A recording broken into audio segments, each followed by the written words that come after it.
When you get into the communities, we get to understand what do people out there in the communities, what do they think about disease? Not what Hippocrates thinks about disease, but what this layman who has probably never seen any medical book, what's their perspective of their disease? What do they understand? We are very privileged in Uganda to have a community of people who can listen if they are informed. In Uganda, whenever you have health workers going to the community, trying to do something, people are always interested and they will always be willing to do something. And it's a little different because not many Ugandans have had actual contact with health workers. The area of about 50,000 people has only one doctor. People ask us about ordinary questions which we think are easy but which concern them. And we tend to explain them in much more scientific way, and they don't really understand what we say. Something about our cultural heritage is a lot. People value their languages, people value their cultures and beliefs. So understanding the cultures and beliefs in the different communities and translating this product in the local languages would help us reach out to those people. But when we develop these tools, simple tools in their languages, people will understand them better than we people explaining in our medical languages. When medical students go out there and tell them about malaria, they feel like somebody cares about them, health workers care about them. When we go to villages, we face very many challenges. The beauty of the project is that it talks about what's actually in the community, tries to tackle what's on ground. Someone constructs a house, and in the next 2 meters is the whole shamba, a whole plantation of maize.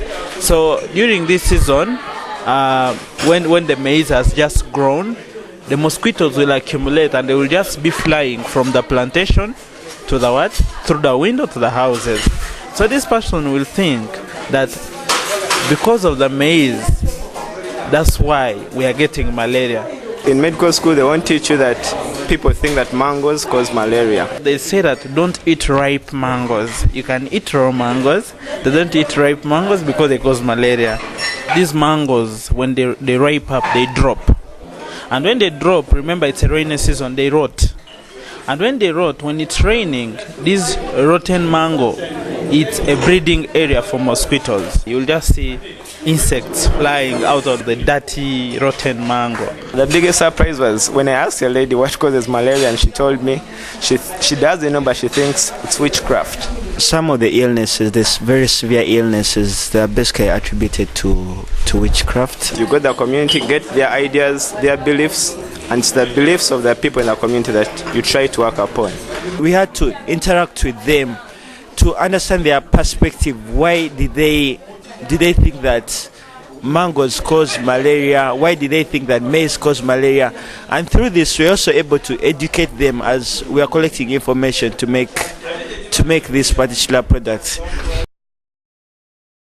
Pictures are sort of like crowd pullers. Once somebody sees a picture, they're interested. What does that picture say? And so they'll draw near and they'll read whatever literature is there.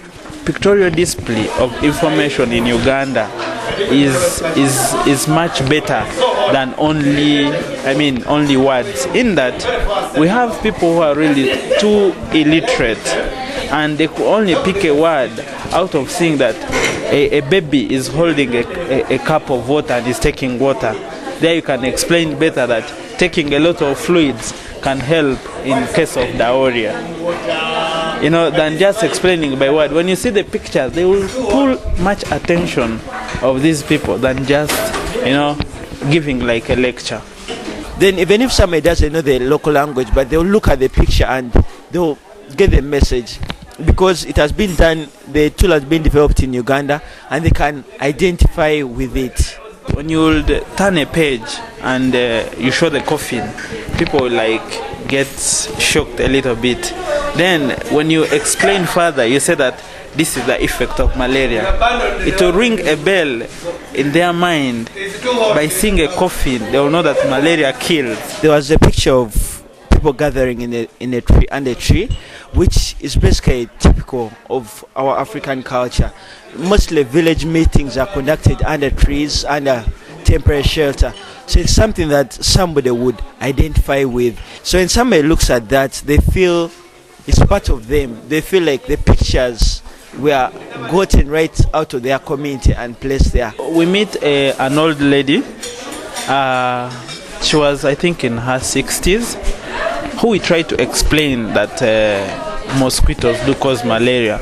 But this lady believed that malaria is caused by maize. So she asked, these small insects can cause malaria? How come? It really took us some good time to convince this lady that malaria is caused by mosquitoes. But at the end of the day, we convinced, and I'm proud to say that I will declare the project a success, in that the next days we are going to the communities, we are getting masses listening to us because they felt they were benefiting. Most people don't really finish their medication. As long as somebody takes their medication and the headaches have been alleviated, they stop taking the medicine. But they need to be constantly reminded that they have to finish their doses. They don't know that. Then another problem which you have is sharing drugs. Let's say I'm feeling a bit better, and then following day my kid is sick. Definitely I would share my medication with my kid because I'm feeling much better. So that way people develop resistant strains. Despite the fact that people have gotten this knowledge about malaria, yeah, they know malaria kills, but they need to be constantly reminded with visuals. They need to be, somebody has to get out there in the community and constantly remind them that this is the problem and this is how we have to solve it. Well, we went to a home and we found the person didn't have a cover to the toilet. And we told him that the toilet, when flies enter the toilet and they don't have a cover, they can easily go and contaminate food or any item in the house. Then the person still had a very bushy compound. You can't, to convince them that the bushes are a factor in malaria is a bit difficult, and it takes quite a lot of time to try and change the beliefs of the people. But eventually, with time and with simplified tools and examples, it comes around easy. It was to our surprise and excitement to find that the next time we went there, we found a very cleared bush, the toilet had already a cover, and the family was very happy that they had benefited from our knowledge. In clinics or in health centers in the villages, we have outpatient departments which are flooded. You find like outpatient in a health center they are getting 1,000 patients or less than 1,000 patients per day. Now you find when they are waiting for their turn to see the doctor, you take the advantage of people are seated very well to wait for their turn to enter to see the doctor. You take the advantage of those people and you explain to them, and it becomes like really it's good because you get the advantage to get a very big number, and these people will listen to you. I mean, they have come to the health center and you're giving them a health talk. These tools will simplify our language. This program, first of all, should be integrated into our curriculum, because with our curriculum we go into the community so that every year as students are going out in these communities, they can share this knowledge with these people, and that I think would help in curbing down malaria. There's the idea of empowering the community themselves to teach the rest of the community to prevent malaria.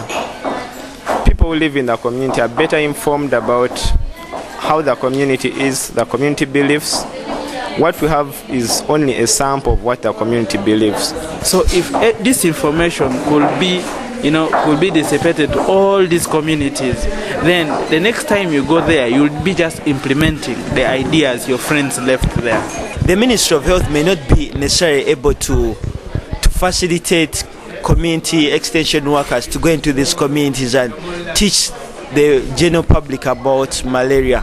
But when these medical students go into these communities, they can always carry with them that information that to tackle some of the cultural beliefs. It's much cheaper on the side of manpower because the people are there in the community, you've empowered them from their own communities, so it's easier to change their local community. They know their beliefs and they can work on the beliefs of because they also had the same beliefs, so they can work on the beliefs of the rest of the community better than we can. Some of these diseases, they are preventable, and yet we spend lots of money treating these diseases, but there are simple solutions to these big problems, like for example removing those empty cans, trying to get rid of the stagnant water. There are simple solutions, but here in Africa we spend lots of money on treatment and lots of people die. These are simple solutions to the big problems we face.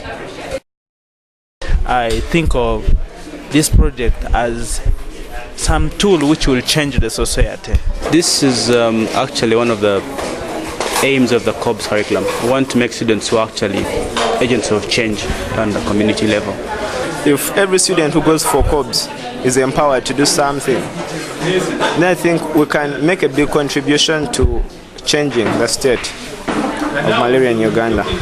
Being part of this project was the least I could do to contribute to the betterment of this society. I was very much excited. I felt I can change a society.